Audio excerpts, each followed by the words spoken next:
రాజారాణి కొట్టి 6 రోజులు అయిపోయింది కదనా, 7 రోజులు అయింది కదా. ఇట్లా ఏమేమి మార్పు వస్తుంది ఇప్పుడు మనకు?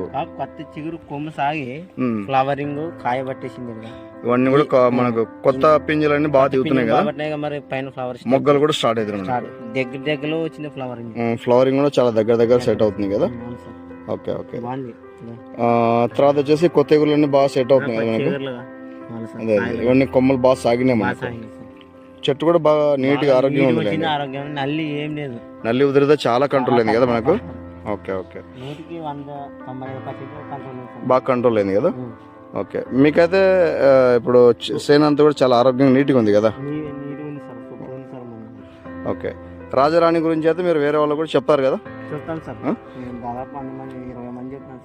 ఓకే, రైట్ సార్ బాగా వాడుకోండి. మరి మనం ఏంటంటే క్రాప్ సెట్టింగ్ అనేది చేసుకోవాలి ఖచ్చితంగా.